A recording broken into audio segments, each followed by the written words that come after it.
And it sounds like that actually ended up laying this foundation of discipline that you really weren't getting elsewhere, even though it sounds like you're in a pretty disciplined home. But to be able to go into an environment where you're surrounded with other people who are all going through the exact same thing at that moment, to be able to kind of lay that foundation has set you up for everything else that you've been doing. Yeah. And, I didn't know the lessons I was being taught by my dad. And I resented a lot of the things when I was a kid, being forced to do everything. But now when I look back, those are the things that shaped me. I didn't know what he was doing. But when you're in the military, it's different. You listen, you pay attention, and you follow orders. So that's different. So I took the other lessons in and understood where he was coming from and how he was wired and why. Because he was a 20-year man. And he rose through the ranks very quickly. And he was one of the last few that was what's called being frocked from an enlisted man into an officer, or enlisted person to an officer. I don't even know if they do that anymore. But so it was an interesting journey for him.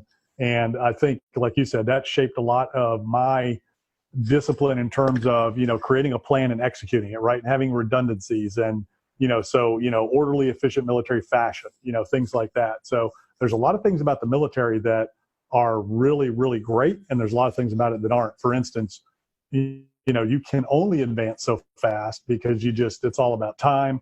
And, with the stroke of a pen, somebody can ruin your career. So there's a lot of disadvantages to the military, but it does teach you, a lot of our business systems that we use come from the military. Military is all about systems, PMS, preventative maintenance system, fire control systems, everybody has their, teamwork, right? So on a ship, when you're on a ship, you have, general quarters, which is your battle station. So everybody's got their job in combat.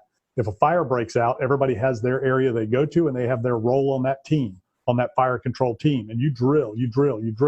So not only does it teach you systems, redundancy, but it teaches you reps, right? So to be good at anything, you got to get your reps in. So we drilled constantly, middle of the night, middle of the day, all different hours. So no matter what happens, what environment, and that's what boot camp's all about, right? You see the shows where they rattle the trash can at 5 a.m. or 3 a.m. They roll people out of their bunks. So the whole point of that is to condition you so that you're ready for anything at any time.